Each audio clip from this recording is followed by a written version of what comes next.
have a couple of announcements and reminders from my end before we turn it over to open Q&A. We look forward to hearing all of your questions.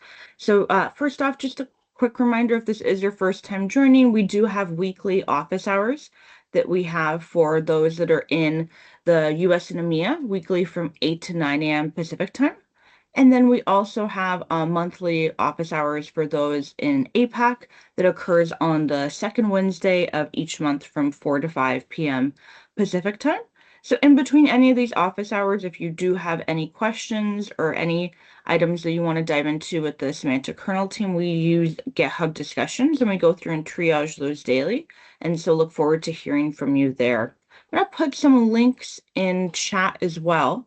But a couple of other items I want to highlight. We've been going through and making some changes to our documentation. We've been updating some items around our vector store and others as well. And we'll have some updates coming for some of our process framework as well. And so just stay tuned for additional docs updates that we'll cover in future office hours and blog posts. But if you're coming back from the new year and from holiday time off, would recommend taking a glance through some of the changes we've made. We have a new release for Python that just went out last night. It's for 1.19.0, and this is adding the developer role for OpenAI. And this also is adding agent invocation spans for some of that work there too. And so both of those are some updates in Python that if you haven't had a chance to look at, we'd recommend.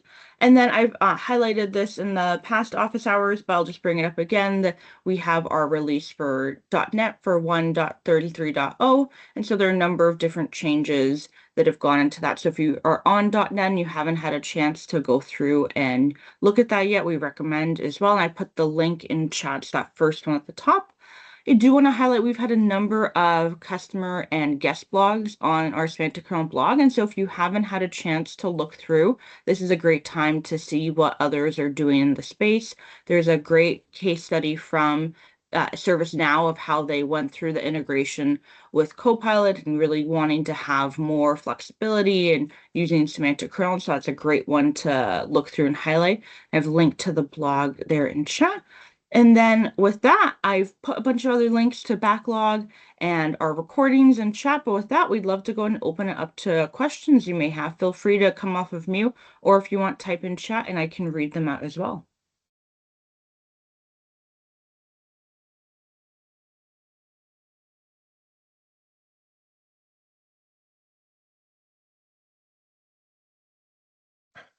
Hi, can you hear me? Yeah, we can. Hi, Jose. Hi, Ben. That one's for you. Ben, are you here? Oh, yeah. Hey, how's it going, Jose? Okay, so I'm going to share. Hello.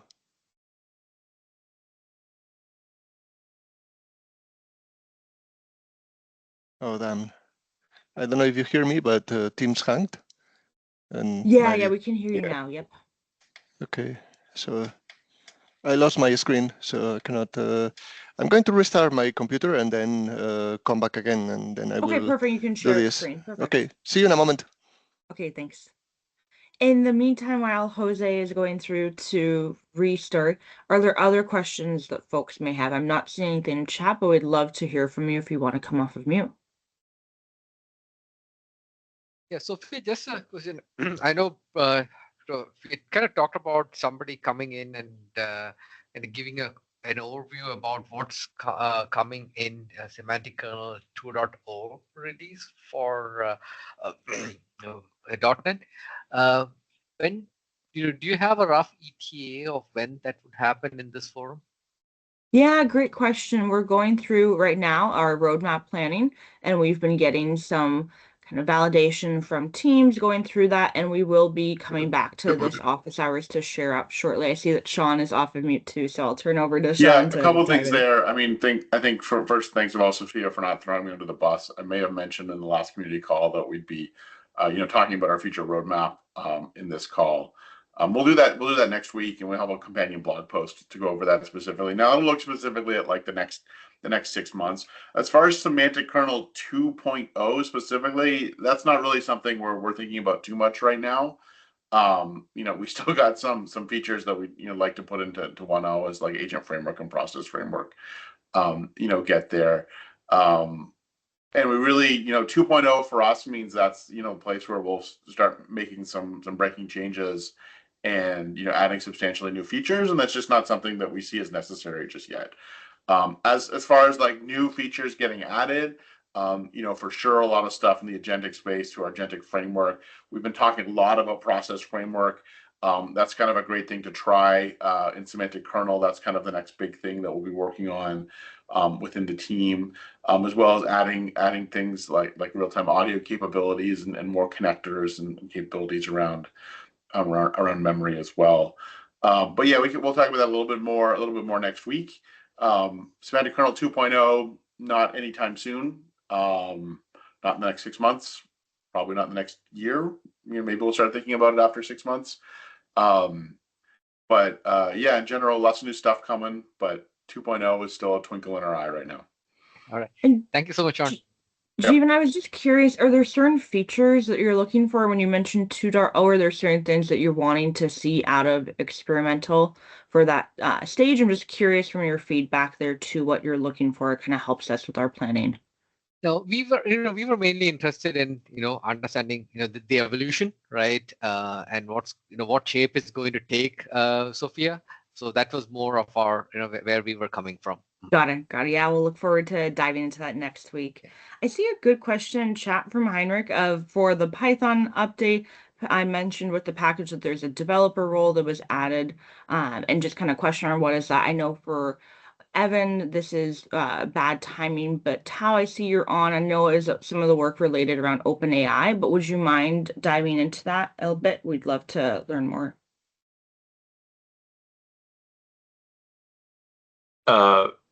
Regarding what part of the work with OpenAI? Sorry, could you? Yeah, let me just go back. So for the Python package, there was an added developer role for OpenAI. I know that Evan isn't on due to time zones, so I was just wondering, Tao, if there's anything you could add to what that new role entails and what that changes. Oh yeah, so in the latest OpenAI in the O1 reasoning models, they replaced the system role with the developer role. So I think this PR is just to add that support if people want to use their latest O1 models. Perfect. Thanks, Tao. Heinrich, hopefully that answers your question. Is there any follow-ups that you have? Yeah, that's fine. Thanks. Perfect. And then, Jose, I see your hand up. Hopefully it worked okay for you to restart. Are you ready to share out? I restarted my computer. I'm trying to reshare again. So let's hope this time works and Teams is on my side. So let's see. So I'm sharing quickly my screen. Can you see my screen? Yep, we can. So talking about one PR that I have pending, right? This is regarding the process framework, which I was discussing before Ignite with Ben and Stefania, and also sometimes with Chris. I think Ben's here. I don't know about the rest, but I pinged you privately, Ben, but got no response. So yeah, my take are two. So two topics. One is about this PR, right, which is simplifying the Fluent syntax, right? So at the moment, the syntax that we have to write is this one. So we have to create an instance for a start step, add a step from type, start step, do some step, last step. This based on the most simple implementation, right? So if we go to something more complex, it will get a lot more verbose. And then for each step, we have to bind it. So the input on this input event, we send the event to this other place. We can even send it to another, and then as well for the start step or all the other steps aside from the starting point, right? And also in a previous PR, I simplified this. So if there is only one event or function, it will use the default function. So that's something I did to help a bit with the cognitive load on the process framework. And on the latter step, it's almost the same. And the proposal is that all this code becomes this one, right? This, well, I think it's quite an improvement. It helps a lot with the cognitive load. So the only thing is we don't have access to these processes, but we could take them from the process. So we could get, okay, give me all the process, give me the first process, the second one, or get them by name if necessary, right, from the process builder itself. So this simplifies and reduces a lot the boilerplate code that we have to write. And of course, the cognitive load on the developer. That's one of the proposals which I did. Oh, sorry, I did not put the camera on, so you cannot see me. It's not that I'm that nice, but here I am. And yeah, this is one of the things. This is a very simple PR, which is focusing on the default implementation. So the simple workflows, it's not ready for the complex workflows. So if you want me to first fix this, because now it has to be updated, they're probably breaking changes, I'm happy to have a meeting, have an alignment, see how we can get that done in the process framework if you want to do that. I think it's worth it because it helps to simplify the syntax in a big way, but you tell me, right? And the other part is a bug that I reported in November 15, 2024. We discussed it together with you, Ben, and Stefania, which is part of the workflow renderer. So the thing or the problem is when I render it, I got a weird step here. And as far as I understand, this was due to a kind of use node that was generated to point out to where the start here was going inside a process, right? A step which is a process. So it's kind of a composability pattern that is used here. And the problem that I see here is that if this is an abstraction, the workflow that contains this step, which is a process, should not know the implementation inside it.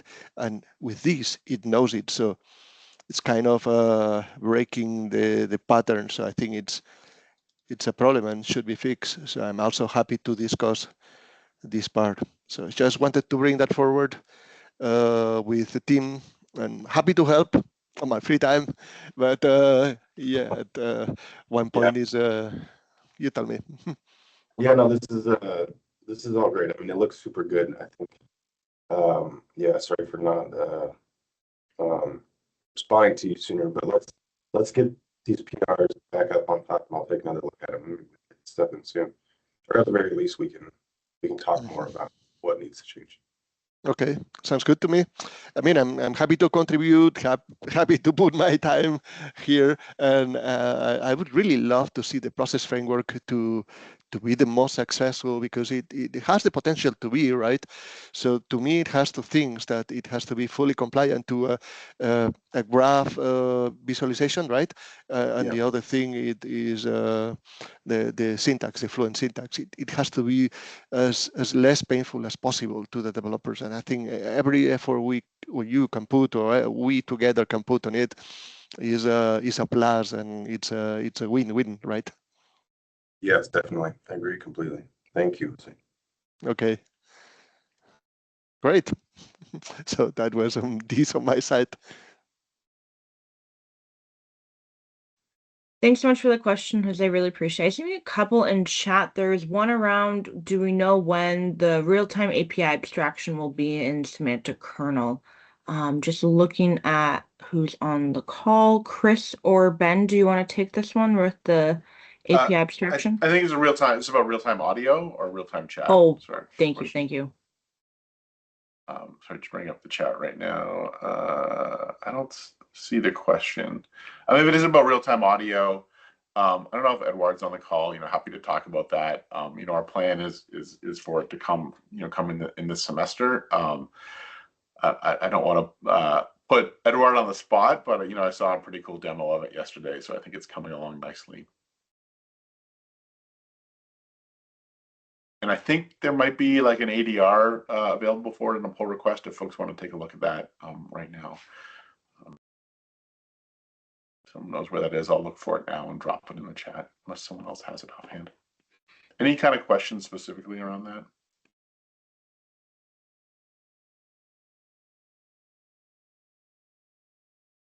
that? Sean?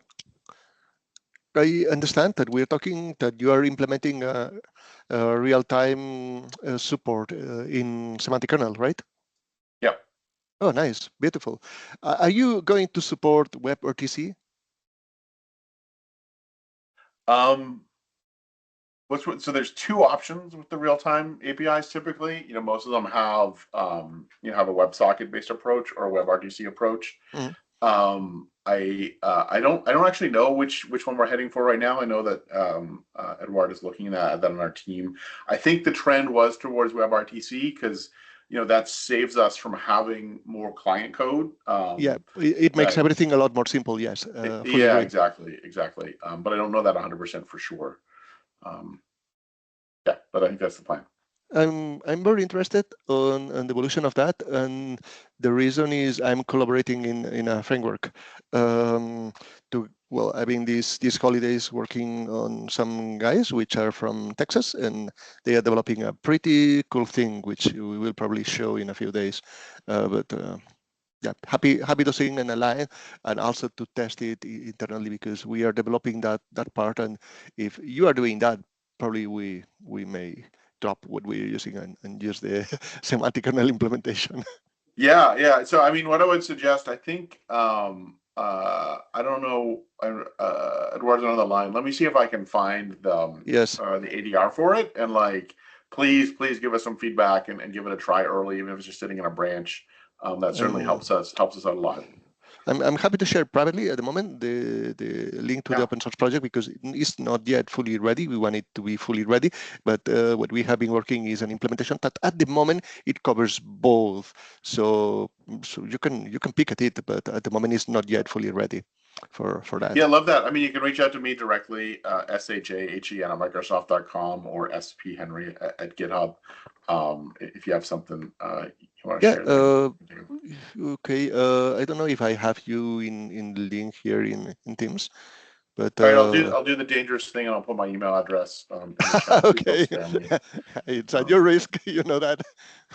And then I'll ping you and send you the link. Yep. All right. Perfect. Thank you. Yeah, thanks so much for the question, Mark. I saw in chat that you were adding because there was some questions around real-time swapping for implementations. Was there anything else you wanted to add for the recording? Yes, yeah.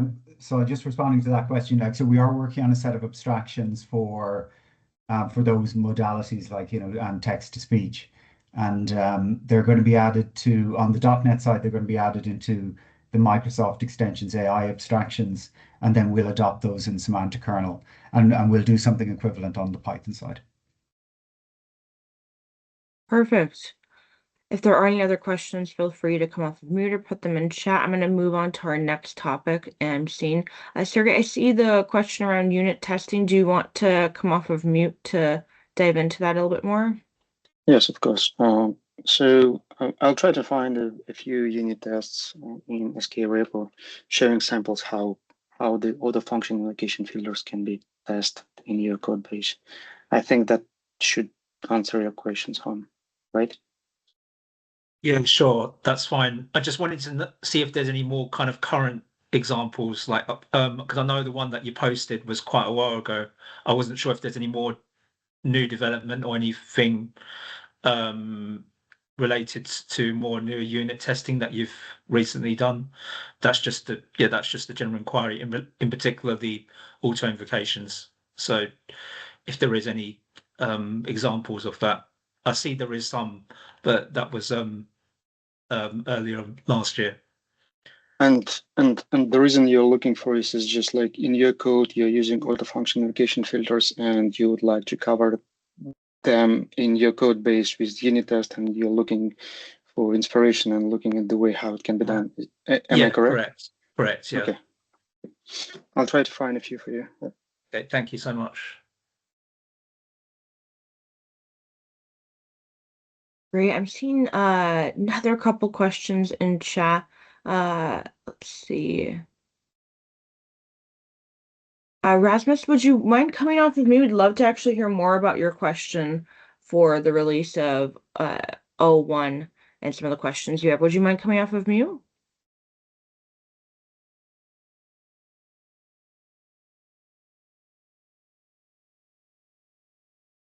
If not, I can just read out what I see in chat.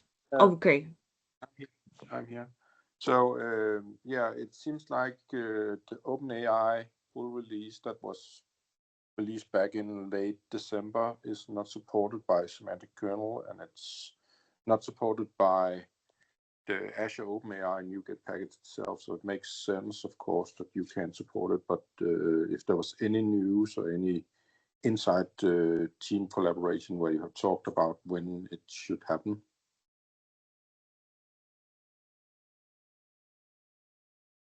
Yeah, it's a great question. Ben or Mark, do one of you want to take this one? Yeah, I don't have an answer right now, but yeah, we'll have a discussion about this, and we'll come back with a response next week. Okay, thank you. Great, thanks for the question. I'm seeing another one in chat from Bill. Bill, would you mind coming off of me? We'd love to hear from you. If not, I can read out what I'm seeing you have in chat so far.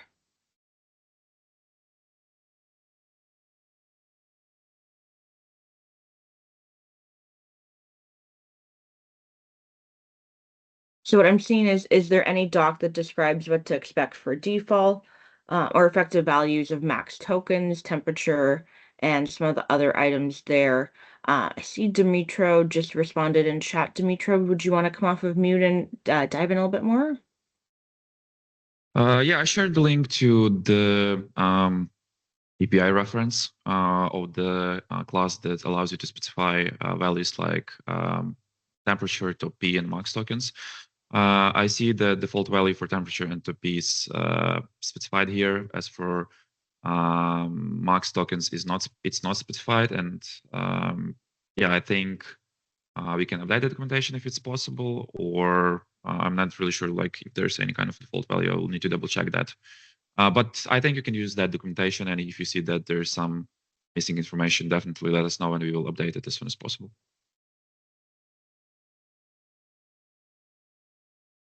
Perfect. Hopefully that answered your question, Bill. If there are any follow-ups, feel free to come off of mute or put them in chat. Other questions that folks may have?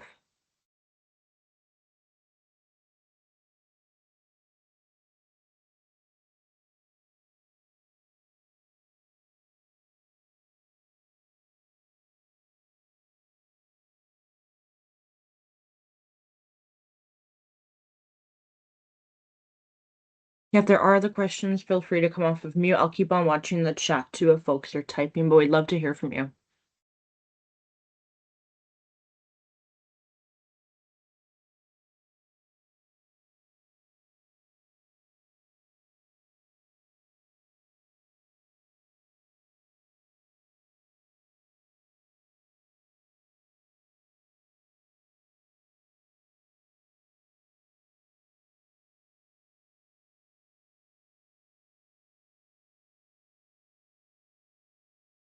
I'll give it a couple more minutes in case folks are typing or still going through to kind of bring up their questions, but we may end early if there aren't any other questions folks have.